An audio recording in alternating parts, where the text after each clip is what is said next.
Hey guys, I hope you guys are having a fun time. On Manhwa Thrills, today we are starting another new fascinating romantic manhwa by the name Kitchen Goddess and the Assassin. Either ways, this is a part 2 of the Kitchen Goddess and the Assassin series which we started on this channel. For those who haven't watched the first part, it is highly recommended to check out that video first as this is a continuation. Willow now wakes up at a bed after she passed out in front of Sol Crest. Sol Crest's friends gave her a poison. Mixed in apricot cake, but also offers the antidote to Sol Crest when he witnessed his aura change. After waking up, she notices that her recipe book is nowhere to be found and asks Sol Crest to take her to the Zhao Manor to retrieve it. However, when Sol Crest goes to buy something, she sneaks out and finds a wanted poster on one of the walls of the market. Will Willow be caught and detained by the guards? Will Willow stay safe after being found by a man on the street? If you want to know how it all boils down, tune in and subscribe to our channel. We appreciate your feedback in the comments for more updates. Later, when Willow is sleeping soundly, Sol Crest appears in front of her, asking her to wake up, as it is time to go to the Zhao Manor to retrieve her recipe book back. She wonders when she fell asleep and how she got on the bed, and proceeds to ask Sol Crest if he had put her to bed, to which he agrees and offers her a handkerchief to wipe her drool. But in a dramatic way, Willow turns her head while hiding her face and tells him that she is all right. She then asks him if he hasn't done something else to her, and he asks her what she meant by that. But Willow, being Willow, tells him that it is fine, and he is a good boy. Sol Crest then leaps buildings with Willow in her arms, and when they arrive at the Zhao Manor, Sol Crest tells Willow that he will keep a watch. She then opens a door that leads towards the kitchen and finds her pouch under debris, which also contained the book she was looking for. Something that contains her life's work, and remembers her dad. Suddenly, Sol Crest feels a presence and tells Willow that he will back soon, and just as Willow turns her head to stop him, he is gone. She wonders how the manor was such a huge household, and in a flash everyone was dead. She tells herself that every debt must be repaid, but she should be left out of the equation, as she is a victim too. Willow quickly stands up asking why she is being so compliant with Sol Crest, and thinks that this is the best opportunity for her to take a banana and split. Someone is giving a lecture to a couple of people. He mentions that they should immediately capture the culprit. Two people talk in between themselves, asking what is wrong with him, and jokingly wonders if he woke up on the wrong side of the bed. The man next to him, that since he is a newcomer, he doesn't know that he is always like that. Furthermore, the main instructor adds that the situation with the drifters has increased in severity, adding that the royal court specifically has dispatched the inspector general to investigate and will arrive in a couple of days. Moreover, their lord has been preparing for over half a month, and the case that came out of Zhao Manor yesterday was completely unexpected. He tells them in a loud tone to stop standing around, get back to work. Willows leaves the manor and heads for the bazaar, where the hustle and bustle, combined with the fresh air for her, is a taste of freedom. However, just as she says that, her stomach starts to rumble, and she hears a vendor calling out people, telling them that he has 3 steamed buns for 5 coins. Willow figures out that she better get clothing and food sorted out as soon as she can, and wonders where can start with a job. She then buys the buns bargained to just 1 coin, which means she has great bargaining skills and will be used to make huge profit later. She figures that according to her status, she can't go to the officials and circles out, that she can only try her luck in restaurants or inns. She adds that either that or she should look for a benevolent family, but then remembers that can't afford to encounter someone like Chef Hao again. Suddenly, a crowd of people are gathered near a wall. Just as she glances over to the wall, she witnesses her poster with the title, "Wanted." It is a pretty funny portrait of Willow. Willows hears the people say that she was the one who killed the entire family and had his brain leaking out. Willow is stunned by reading the poster but truns to leave, pretending that she doesn't know the person is, and tells herself that the world is becoming dangerous day by day. Just as she is leaving, a man notices her and wonders that she isn't afraid to wander around the streets, even when she is wanted, and calls her out. Willow, terrified, makes a run for her life and runs like a bullet into an alley. Just as she notices that she is trapped, as there is a wall in front of her, a hand appears from the shadows to grab her. When Sul Crust appears at the exact same place he left Willow, he is unable to find her, and while holding what looks like a packet of food, he is annoyed. A girl takes Willow's hands and leads her to a place. Willow thanks her, and just as she looks at the place, she is surprised that everyone living in temporary shacks that are set up everywhere. She figures out that this is such a massive setup is made, and since the dialect isn't from here, so she figures out that this isn't a beggar's den, but instead it's a drifter's camp. She concludes that the place isn't suitable for longer stays and tells herself that she should get out of there, whereas a man sneaks up behind her. Willow's in a high tone tells them that she is sorry for disturbing everyone, and the men keep swarming and kept asking questions. Willow is terrified. And sacredly, she asks herself what they want from her, while some of the men comment that it's been a while that they have seen a pretty girl. Some say that she has clean clothes and they want it for themselves. A grandma then steps in and scolds the men, informing them that they are scaring her, and apologizes to Willow, adding that these hooligans don't have any manners.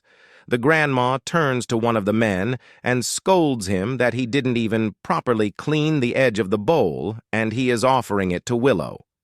Grandma adds that they just wanted to offer her water and meant no harm, and consoles her that she is aware of Willow's situation, and mentions that even though it is dirty and chaotic, it is safe for her here. Willow questions the granny how she is not afraid of attracting the guards here, and she replies that the guards would always stay away from this place and won't enter unless it is really necessary.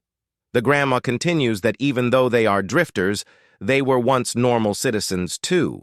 But being born in a world where dog eats dog, they stick together as a family. Willow starts to have tears in her eyes. Grandma doesn't notice that Willow is crying and cuts her that even though it's quite dirty here, cuts her sentence and apologizes for the inconvenience, but she thinks how she first got kidnapped and sold to the Zhao Manor where she was bullied. Next, she got kidnapped into a butte hole by an assassin. She wonders why she has such bad luck, and soon, while blowing her nose because of all the crying, she is seen sitting with the drifters telling her story that if it wasn't for the assassin, she wouldn't have been wrongfully accused by the officials. The grandma replies that she should stay with them as she doesn't have a place to stay for now. The grandma tells her their story, that they were originally citizens of the Kaonan country, but their country was flooded at the start of the year, and they were forced to flee south. Moreover, she mentions that all the officials from every county think of them as nuisance, and tells them that they have had a bumpy road getting here and have no idea when they will be able to settle for good. The grandma, however, is hopeful that misfortune might be a blessing in disguise, and further explains that she had never ventured out of her country, and here she has already broadened her horizons and start telling them about stories. Willow is then sighing, wondering what she should do from now on, if she should find another place to stay in. She asks herself if she should stay with them, drifting and wandering about. The girl that saved her is named Hana, and Willow wants to thank her, so she waves her hand, but she sees two more people beside her. The grandma introduces her to Willow that she is a lady from her hometown and owns as well as runs her restaurant. The lady comments that Willow is skinnier than Grandma told her she will be, and looks at Willow that she did say she wanted to work in a restaurant.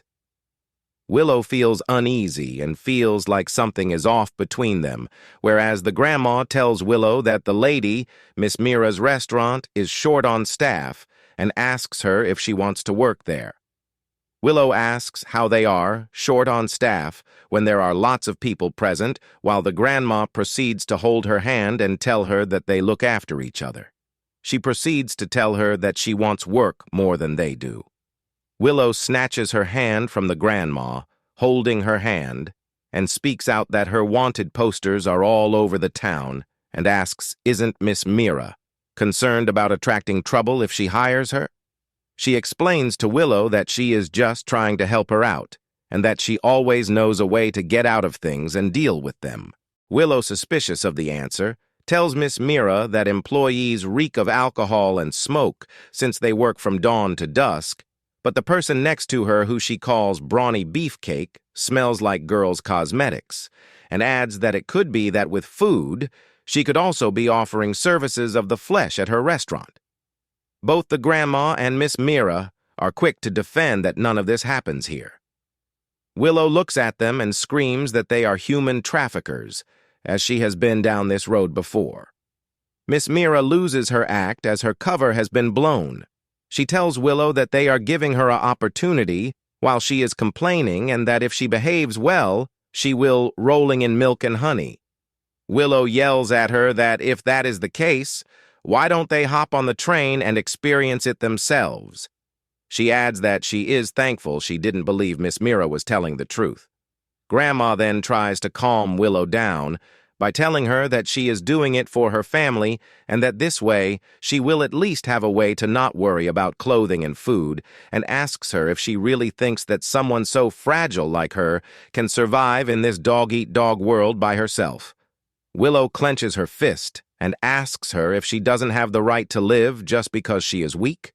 She further adds that if they had seen hardships, that doesn't mean they have the authority to bully and take advantage of people who are weaker than them to the point where they are willing to sell a vulnerable stranger to a brothel on behalf of their family. Willow, frustrated, screams that do they only see people as their own family as humans and not others beside them. She adds that how they are blaming the world perilous when they make up a percentage of it too. Miss Mira is now furious as she tries to grab Willow, but she dodges. But a man holds her hand, and she forcefully tries to retreat her hand and thinks that she should escape. Just as she is thinking, one of the men grabs her hand and smacks her head, and she falls to the ground cucking. Miss Mira asks who will take someone so unruly and asks the man next to her to fix her up a bit. The man grabs Willow by her shirt's back collar and throws her to the wall, then holds her throat, choking her while she bleeds out of her mouth while the others hold her hands. Willow screams and cries for them to stop and wonders only if she hadn't went to the place with the girl. The man is seen trying to choke her while a hand appears out of nowhere and throws him to the opposite side. Just as the smoke clears, it is Saul Crest. Willow, while being in his arms, cries while asking them to stop, and while holding her head carefully, he tells her that it is him and to not be afraid. Willow starts crying uncontrollably and tries speaking, but is unable to communicate properly because of the tears, while Saul Crest holds her in her arms, tightly. One of the men grabs a machete and rushes towards them, asking if he doesn't know chalk from cheese. However, Saul Crest is unfazed and grabs the sword from his arm and slices his head off. Everyone is terrified of what is happening, and one of the men says that they are greater in number and have an upper hand. Before completing his sentence, he is dead. Saul Crest then points the sword at them and tells them that no one will get out from here alive. Later, Saul Crest cleans Willow's wounds while she is asleep, and she says that it hurts, so Saul Crest apologizes as he has never dressed a wound for someone before and asks if he wasn't gentle enough. Willow just realizes that all of that just happened as it is so painful for he, and Saul Crest apologizes again. When asked by Willow what he had just said, he tells her that he is sorry for arriving late. Saul Crest then adds that only if he had arrived early, she wouldn't have gotten hurt. Willow tries to correct him that it was her mistake, but Saul Crest cuts her mid-sentence and tells her that only if he wouldn't have gone to buy osmanthus cakes for her, she wouldn't have gotten lost. When she is surprised hearing about osmanthus cakes, he offers them to her, knowing that she would be hungry. Willow for a minute wonders if she should really eat the cake as yesterday only. She was poisoned by his friend, but nevertheless takes a piece of it either ways as her stomach rumbled. Just as she puts the cake in her mouth, she is delighted by how fragrant the cake is, and how it melts right inside her mouth. I know all of you probably have water in your mouth, seeing her explain the food, but for Willow, she is alive only to eat food. Sol Crest then offers her another piece, and Willow reminds herself that this isn't the time to be savoring over food, as the person in front of her is an assassin who kills without even blinking their eyes, as she has created a merciless image of Sol Crest in her mind. Willow gets a hold of herself and explains that even though she is incredibly grateful for him to save her, she didn't get lost, but instead wanted to run away on purpose. Maybe Sol Crest isn't a vicious and violent bandit, but even the master chef of a palace will be executed if he offends the emperor. She tells him that in the spur of the moment he took her to his home, quickly changing her words from captured midway. Furthermore, she adds that once his taste changes, her ending will be even more tragic. He tells her that she is wrong, as he has never had any interest in food since it is believed to just fulfill one's stomach.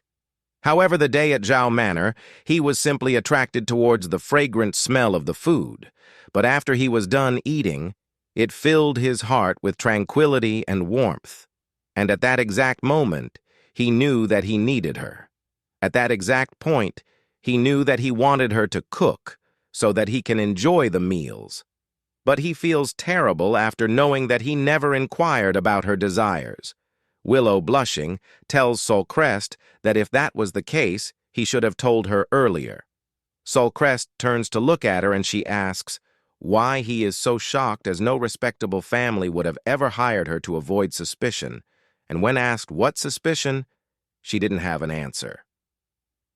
Sol Crest offers a deal to her that since she isn't willing to come to his boot hole with him, which does sound wrong though, then he will employ her to be his private chef. And as repayment, he promises to keep her out of harm's way and protect her for the rest of her life. He mentions further that he forgot to mention she will receive a monthly salary of 5 coins. Sol Crest is so excited that he offers more. He adds that she will receive a paid vacation and leisure time allotted to her outside of her schedule.